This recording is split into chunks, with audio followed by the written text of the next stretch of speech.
భక్తి బాగుంది భక్తి బాగుంది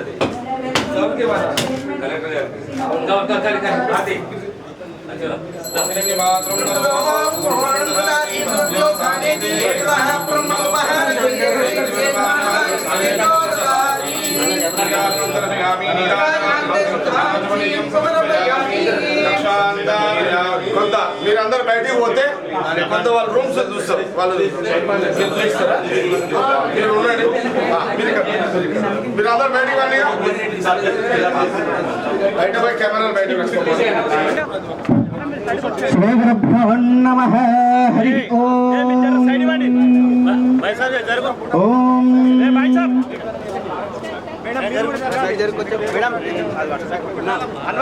నిమీలే పురోహితై యజ్ఞస్య దేవమృత్విజం హోదారం రత్నధాతమం అగ్నిస్ఫూర్వేభిరృషభిరేద్యోనోతనైరుతాం సదేవాంగేహ వక్షతి అగ్నినా రైమష్ణవత్పోషమేవ దివే దివే దేవేషు గచ్చతి అగ్నిర్హోదాకవిక్రదస్యేత్తత్ సత్యమంగిరః ఉపస్వాగ్నే దివే దివే రోషా వస్తర్ధి 20 lakh IPs in the state with a population of covering 75 lakhs, that is almost 1/5 of the Telangana population.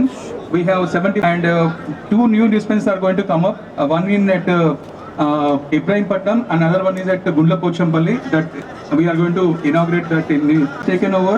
We are going to start one ICU and dialysis center and CT scan at diet cells also we are going to provide. We are going to go with a new tender where our diet services will be initiative is a cancer screening program as well as immunization program for all ESI IPs and their families. Yes, for above 40 years, I request all the IPs who are in the Sangareddy district to utilize were released and all the supply chain problems were solved, and we are actually eager to start recruitment is going on, sir. 272 staff nurses have been recruited already. 272 మంది staff nurses ని recruit చేస్తున్నాం sir. దాదాపు 600 మంది కొత్త vacancies process is under way. And Sangareddy district వచ్చినప్పుడు 7 dispensary already. అందరికీ ధన్యవాదాలు sir. అయితే ఆర్ఎన్బిఓలో से ये लोगों को दिला दिया इमीडिएट వచ్చి ఆర్డర్ ఇచ్చిన అన్నమాట. స్టార్ట్ చేయండి. ధన్యవాదాలు.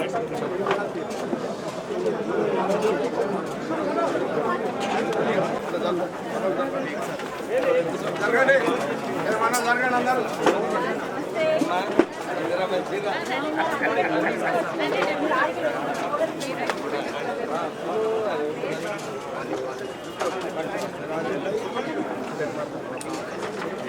విరమణి ఒక సందర్భంలో మరి నిర్మల మన మినిస్టర్ గారిని వివేక్ గారిని ఇక్కడ ఒక ఈఎస్ఐ డిస్పెన్సరీ ఉంటే బాగుంటుంది. ఎందుకంటే జిల్లా హెడ్ క్వార్టర్లో చాలామంది కార్మికులు, అనేక ఫ్యాక్టరీలు ఉన్నాయి చుట్టుపక్కల, మనకు ఎంఆర్ఎఫ్ఏ ఉంది, తో పాటు అనేక కంపెనీస్ ఉన్నాయి, ఇండస్ట్రీస్ ఉన్నాయి మన దగ్గర. చాలామంది ఆటో డ్రైవర్లకు వాళ్ళకి కూడా అందరికీ కార్మికులు అంటే అందరూ ఎంతమంది అయితే కార్మికులు ఉన్నారో ఇది ఎప్పటి నుంచో ఉన్న కోరిక. ఇది సంగారెడ్డి హెడ్ క్వార్టర్లో ఒక డిస్పెన్సరీ ఈఎస్ఐది ఉండాలని ఈ డిమాండ్ అడుగుతున్నారు, కానీ చేయలేకపోయినాము. రాష్ట్ర విభజన తర్వాత 10 ఏళ్ళ కాలేకపోయింది. వివేక్ గారు మరి మన మినిస్టర్ గారు ఇన్ఛార్జ్ మినిస్టరు, మరి వారిని అడిగిన వెంటనే ఇమీడియట్లీ ఇచ్చిన సందర్భంలో మనకు శాంక్షన్ ఇవ్వడం జరిగింది. ఈరోజు ప్రస్తుతానికి ఏదో 30 పడకలతోటి ఇప్పుడు ట్రీట్మెంట్కి అయ్యేటట్టుగా ఇక్కడ ఇప్పుడు ఎవరు వచ్చినా, కార్మికులు ఎవరు వచ్చినా సరే ఇక్కడ ట్రీట్మెంట్గా ఇప్పుడు సదాశి పెట్టుకో లేకపోతే పడించుకోవాల్సిన అవసరం లేదు. సంగారెడ్డిలో నివసిస్తున్న కార్మికులు ఎవరైనా సరే ఇక్కడ ఈ R&B guest house Sangareddy bypass road, Allwyn bypass రోడ్లో మరి ఇక్కడ ఏర్పాటు చేసుకున్న సందర్భంలో నేను ముఖ్యంగా మరి వివేక్ గారికి, దామన్న మనం జిల్లా మినిస్టర్ గారికి, దామన్న గారికి ప్రత్యేకమైన వాళ్ళిద్దరికి కృతజ్ఞత తెలియజేస్తున్నాను. మన జిల్లా మినిస్టర్ గారికి, మన ఇన్ఛార్జ్ అండ్ ఈ శాఖకి సంబంధించి ఈ శాఖ ఈఎస్ఐది వివేక్ గారిది, వారి చేతుల మీదుగా ఈరోజు మనము ఈ హాస్పిటల్ కూడా ప్రారంభించుకోవడం జరిగింది. చాలా చాలా సంతోషంగా నేను హ్యాపీగా ఫీల్ అవుతూ మరొకసారి వివేక్ గారికి కృతజ్ఞతలు, ధన్యవాదాలు. వారితో పాటు దామన్న గారికి, మన షెట్కర్ గారు కూడా అటెండ్ అయ్యారు. ఒక పార్లమెంట్ అఫీషియల్, ఈ కాంగ్రెస్ ఎంపీ ఒకటే కాదు ఉన్నది ఇక్కడ ఈ జిల్లాలో, ఉమ్మడి జిల్లాలో. జిల్లా మాది కాదు, సంగారెడ్డి కాదు, అది జిల్లా మనది అంటున్నాడు, అందుకే అండి. రైట్, ఇప్పుడు మీరు అఫీషియల్గా స్టార్ట్ చేయండి. మన ప్రాంతము పారిశ్రామిక ప్రాంతము. ఆనాటి సమైక్య రాష్ట్రంలోనే మొట్టమొదటి పారిశ్రామిక ప్రాంతం ఏది అంటే పటాన్చెరు. ఇందిరాగాంధీ గారు పార్లమెంట్ సభ్యులుగా ఇక్కడ నుంచి పోటీ చేసి గెలిచినప్పుడు మనకు ఆర్డినెన్స్ ఫ్యాక్టరీ కానీ లేదా మన యొక్క పారిశ్రామిక ప్రస్థానం మొదలైంది అంటే BHEL తోటి, ఆనాటి ప్రధానమంత్రి నెహ్రూ గారితో. ఇది తెలంగాణ రాష్ట్రం వచ్చిన తర్వాత పరిశ్రమల స్థాపన వేగవంతము, వ్యవసాయము, ఉపాధి నైపుణ్యంతో కూడా ఉపాధిని ప్రజలకు, పౌరులకు అందించాలనే ఒక తపన. ప్రధానంగా ఏ ప్రభుత్వమైనా, ఏ సమాజమైనా ఆ సమాజానికి ప్రమాణాలతో కూడిన విద్యను, మెరుగైన మేలైన ఆరోగ్య సేవలు అందించే బాధ్యత ప్రభుత్వాలది. ప్రత్యేకంగా మన ప్రాంతంలో 7 డిస్పెన్సరీలు, ఈఎస్ఐ డిస్పెన్సరీలు, ఇది 8వ డిస్పెన్సరీ. ఎక్కడ కూడా ఈఎస్ఐ కార్డ్ హోల్డర్ ఇబ్బంది పాలు కాకుండా వారికి ఉచితంగా సేవలు అందించాలి, వైద్య సేవలు అందించాలి. అదే రకంగా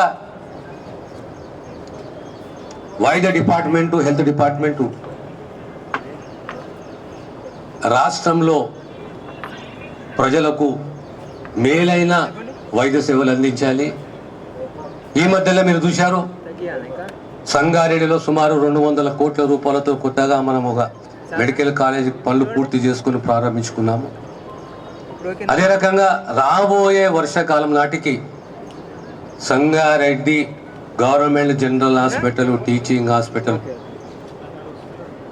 200 కోట్ల పైచిలుకుతోటి ఓ అద్భుతమైన భవనాన్ని, హాస్పిటల్ని పూర్తి చేయబోతున్నాము. దానికి తోడు మన ప్రాంతంలో సేవలను అందించాలి, అవసరమైతే పీజీ కోర్సులు మొదలు పెట్టాలి. పీజీ కోర్సులు మొదలు పెడితే ప్రత్యేకంగా కార్డియాలజీ కానీ, నెఫరాలజీ కానీ, కిడ్నీకి సంబంధించింది కానీ, ఈఎన్టీఏ కానీ, న్యూరాలజీ కానీ, ఇలాంటి డిపార్ట్మెంట్స్ని స్ట్రెంథన్ చేసి జైరాబాద్, నారాయణఖేడ్, నర్సాపూర్, అందోలు, సదాశివపేట 90% మంది వైద్య సేవలకు సంబంధించి సంగారెడ్డిలోనే చికిత్సలు పొందాలి. కేవలం లాస్ట్ ఆ 10%కు సంబంధించి హైదరాబాద్కు పోవాలి. ఆ రకంగా ప్రభుత్వం యోచిస్తున్నది. ఇవాళ మీకు ఎంతమంది తెలుసు తెలియదు, నాకు తెలియదు, కానీ ఈరోజు క్యాన్సర్ సేవలు జరుగుతుంది సంగారెడ్డి హాస్పిటల్. నిమ్సే కానీ, ఎంఎన్జే కానీ, అక్కడ ఉన్న పేషెంట్లు, మన ప్రాంతం పేషెంట్లు కీమియోథెరపీకి సంబంధించి రోజు క్యాన్సర్ సేవలు అందిస్తున్నాం. అదే రకంగా కంటి సేవలే కానీ, డయాలసిసే కానీ, ఎక్కడో కూడా ఇది తక్కువన్నది అనే కంప్లైంట్ రాకూడదు. రేపు ట్రామా కేర్ సెంటర్లు ప్రతి 35 కిలోమీటర్లు 45 కిలోమీటర్లకు ఒక ట్రామా కేర్ సెంటర్ ఉండాలి. యాక్సిడెంట్ అయితే 15 నిమిషాలు 20 నిమిషాలలో ఖచ్చితంగా ఆ ఎమర్జెన్సీ ట్రామా కేర్కు తీసుకెళ్ళాలి. ఆ గోల్డెన్ అవర్ అంటాం, 1 గంట లోపట్నే సేవలు అందించాలి, చికిత్స చేయాలి అనే ఉద్దేశంతో తెలంగాణ రాష్ట్రంలో సుమారు 79 104 ట్రామా కేర్ సెంటర్లు కూడా మనం ఏర్పాటు చేయబోతున్నాము. జైరాబాద్ ప్రాంతమే కానీ, అందోల్ ప్రాంతమే కానీ, దానికి తోడు నారాయణఖేడ్లో డిపార్ట్మెంట్స్ని పెంచాలి, బెడ్ స్ట్రెంత్ పెంచాలి, జైరాబాద్లో బెడ్ స్ట్రెంత్ పెంచాలి అనే ఆలోచన ప్రభుత్వానికి ఉంది.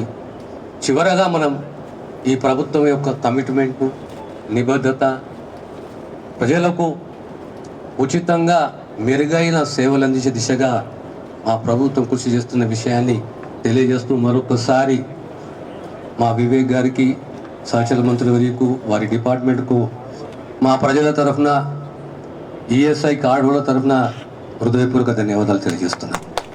సో ఇప్పుడే మన మంత్రి గారు, షేట్కర్ గారు, జగ్గారెడ్డి గారు ఏదైతే చెప్పినారో, ఈ ప్రాంతము ఇండస్ట్రియల్ ఏరియా ప్రాంతం. ఈ ప్రాంతంలో కార్మికులకు అనేక సేవలు చేసే అవసరం ఉంది.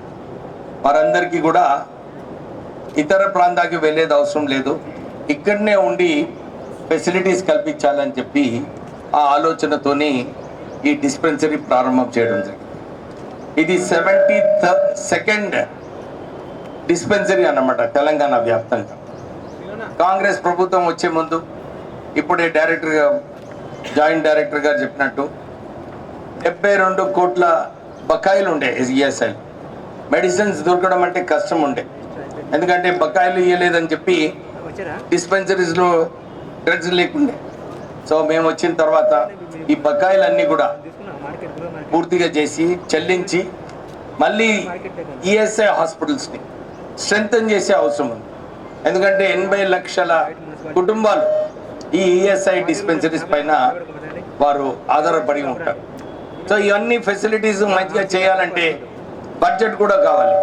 సో నేను ఈ విషయంలో ముఖ్యమంత్రి గారితో మాట్లాడి, ఉప ముఖ్యమంత్రి గారితో మాట్లాడి మా ఈఎస్ఐకి స్పెషల్గా నిధులు కేటాయిస్తే ప్రజలకు, ఎందుకంటే కార్మికులు వాళ్ళు కష్టపడి పనిచేసిన తర్వాత సరిగా మెడికల్ ట్రీట్మెంట్ లేకుంటే నిజంగా బాధాకరమైన విషయం అని చెప్పి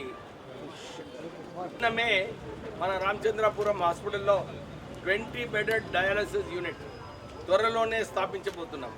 సో షెట్కర్ గారు మీరు ఏదైతే కోరినారో ఇప్పుడు ఆల్రెడీ ఇక్కడ హాస్పిటల్స్ని స్ట్రెంథన్ చేసే అవసరం ఉంది. సో ఇక్కడ 20 బెడెడ్ డయాలసిస్ యూనిట్ మన రామచంద్రపురంలో స్టార్ట్ చేసి ఈ సంవత్సరము, వచ్చే సంవత్సరం ఇక్కడ కార్డియాక్ సెంటర్ కూడా స్థాపించే అవసరం ఉంది. డైరెక్టర్ గారు కీప్ దట్ ఇన్ మైండ్. ఈ 2 డిపార్ట్మెంట్స్ ఇక్కడ ప్రారంభం ఇస్తే ఇక్కడ ఉన్న మన ఈ కార్మికులు వీళ్ళందరికీ కూడా సనత్ నగర్ పోయేది అవసరం ఉండదు. వారు ఇక్కడనే ట్రీట్మెంట్ తీసుకొని వారికి మంచి దగ్గర, ఎందుకంటే రామచంద్రపురం నుంచి సనత్ నగర్ పోవాలంటే ఇంకొక గంట అవుతుంది, ఎమర్జెన్సీలో ఏదైనా కావచ్చు. సో ఇలాంటి పరిణామాలు ఉండొద్దని చెప్పి ఈ ఈఎస్ఐ హాస్పిటల్స్ని స్ట్రెంథన్ చేసే అవసరం ఉంది. సో దీంట్లో మంచి డాక్టర్స్ని రిక్రూట్మెంట్ చేసి అక్కడనే మంచి ట్రీట్మెంట్ ఇవ్వాలని చెప్పి మన కాంగ్రెస్ ప్రభుత్వం ఆలోచన. సో ఎవ్వరు కూడా ఈ కార్పొరేట్ హాస్పిటల్స్కి పోయి, ఎందుకంటే ఒక్క దినము కార్పొరేట్ హాస్పిటల్లో ఎమర్జెన్సీలో అడ్మిట్ అయితే ₹1,00,000 ఛార్జ్ చేస్తున్నారు వాళ్ళు. నిజంగా అవసరం లేదు అంత ఖర్చు పెట్టుకునేది. సో మీరు ఏదైతే మీకు గవర్నమెంట్ హాస్పిటల్స్ పైన నమ్మకం రావాలి, ఆ నమ్మకం రావాలంటే మంచి ఫెసిలిటీస్ కావాలి. ఆ ఫెసిలిటీస్ అన్నీ కూడా మన ఈ కాంగ్రెస్ ప్రభుత్వము ఈ హాస్పిటల్స్లో ఇస్తున్నారు. చాలామందికి తెలుసు. గిగ్ వర్కర్స్ యాక్ట్ కూడా మనం ప్రారంభించినాం. ఈ గిగ్ వర్కర్స్ యాక్ట్ ద్వారా మన గిగ్ వర్కర్స్ ఎవరైతే ఉన్నారో ఈ డెలివరీ బాయ్స్, స్విగ్గీ, జొమాటో వీళ్ళందరికీ కూడా ఒక భద్రత కల్పించాలి, వారికి మెడికల్ ఫెసిలిటీస్ ఇవ్వాలని చెప్పి ఈ చట్టం కూడా మన అసెంబ్లీలో పాస్ చేయడం జరిగింది. త్వరలోనే రాహుల్ గాంధీ గారు వచ్చి, ఎందుకంటే వారు భారత్ జోడో యాత్రలో ఈ గిగ్ వర్కర్స్ని ఆదుకోవాలని చెప్పి వారు ఏదైతే ఆదేశాలు ఇచ్చారో ఆ ఆదేశాల ప్రకారంగా ఈ గిగ్ వర్కర్స్ యాక్ట్ కూడా మనం అమలు చేయడం జరిగింది. ఇంతేకాదు మన కార్మికుల పిల్లలకు వీళ్ళందరికీ కూడా మంచి అడ్వాన్స్ టెక్నాలజీ సెంటర్స్ స్థాపించాలని చెప్పి మన రాష్ట్ర వ్యాప్తంగా 120 అడ్వాన్స్ టెక్నాలజీ సెంటర్స్ స్థాపించడం జరుగుతుంది. ఈ టెక్నాలజీ సెంటర్స్ మనము స్థాపించిన తర్వాత ఇక్కడ ఎవరైతే పిల్లలు పోతున్నారో ప్రత్యేకంగా మన కార్మికుల పిల్లలందరికీ కూడా ₹2,000 స్టైఫండ్ వారికి ఇవ్వబడింది. వాళ్ళు వచ్చి మంచిగా ట్రైనింగ్ చేసుకొని వీరికి బయట దేశాలలో కూడా ఉద్యోగ అవకాశాలు కల్పించాలని చెప్పి టామ్కామ్ సంస్థ ద్వారా మేము ప్రయత్నం చేస్తున్నాము. సో దామోదర్ రాజనరసింహ గారికి, మన షేట్కర్ గారికి, జగ్గారెడ్డి గారికి నేను ఇంతకుముందు గెస్ట్ హౌస్లో చర్చించినప్పుడు వారికి అప్పీల్ చేస్తాను. మేము మందమరిలో ఒక సెంటర్ స్థాపించి అక్కడ 50 మందికి ట్రైనింగ్ ఇప్పిస్తున్నాం, జర్మన్ లాంగ్వేజ్ ట్రైనింగ్. ఇంకొక 25 మంది కూడా ఇప్పుడు మొన్న లాస్ట్ వీక్ కూడా ఆ ట్రైనింగ్ ప్రోగ్రామ్ స్టార్ట్ అయింది. ఈ సంగారెడ్డిలో కూడా ఇక్కడ మనము ఈ వ్యవస్థను స్టార్ట్ చేస్తే అందరికీ ఒక 5 లక్షల ఉద్యోగ అవకాశాలు ఉన్నాయి. సో ₹2.5 లక్షల అంటే సుమారు ₹25 లక్షల సంవత్సరానికి జీతం ఉంటుంది. వారు మన కుటుంబానికి మళ్ళీ వారి ఆ పైసలు పంపించి ఆదుకునే అవకాశం కూడా ఉంటుంది. సో ఇలాంటి ఆలోచనతోని అన్ని రంగాలలో మనం ఇప్పుడే కలెక్టర్ గారు చూపించారు గ్యారంటీ స్కీమ్ ఎంత మంచిగా సంగారెడ్డి జిల్లాలో ఇంప్లిమెంట్ అవుతుందని చెప్పి. సో మీరు కాంగ్రెస్ ప్రభుత్వం వచ్చిన తర్వాత ఈద ప్రజలకు ఆదుకోవటానికి ఇందిరమ్మ హౌసింగ్ అయినా కానీ, 200 యూనిట్ల గృహజ్యోతి అయినా కానీ, ₹10 లక్షల రాజీవ్ ఆరోగ్యశ్రీ స్కీము, సన్న బియ్యం స్కీమ్ చాలా చోట్ల కూడా అందరూ సంతోషిస్తున్నారు. ఈ సన్న బియ్యం స్కీమ్, కొత్త రేషన్ కార్డులు, ఇక్కడ సుమారు 4 లక్షల కొత్త రేషన్ కార్డులు మన సంగారెడ్డి జిల్లాలో ఇవ్వడం జరిగింది. సో ప్రభుత్వం ఏదైతే ఆలోచన ఉందో బీద ప్రజలకు, ఎందుకంటే ఇంత అప్పుల రాష్ట్రం అయినప్పటికీ కూడా ప్రజలను ఆదుకోవాలి, ముందుకు వెళ్ళాలని చెప్పి ఆ ఆలోచనతో పోతున్నాము. మీరందరూ కూడా రాష్ట్ర ప్రభుత్వానికి సహకరించాలని చెప్పి కోరుతూ మళ్ళొకసారి కార్మికులకు అందరికీ భరోసా ఇస్తున్నాం. ఈ ఈఎస్ఐ డిస్పెన్సర్ను మంచిగా నడిపిస్తూ ఈ ఈఎస్ఐ హాస్పిటల్ ఏదైతే రామచంద్రపురంలో ఉందో దీన్ని పెద్ద సెంటర్ చేసి ఇక్కడ ఎవరు కూడా సనత్ నగర్ పోయేది అవసరం ఉండదు. మీరు ఇక్కడనే మంచిగా ట్రీట్మెంట్ తీసుకునే ఫెసిలిటీస్ ఈ వచ్చే 6 నెలల్లో మనం ఈఎస్ఐ రామచంద్రపురంలో క్రియేట్ చేస్తామని చెప్పి మీకు భరోసా ఇప్పిస్తూ నేను ముగిస్తున్నాను. జై హింద్.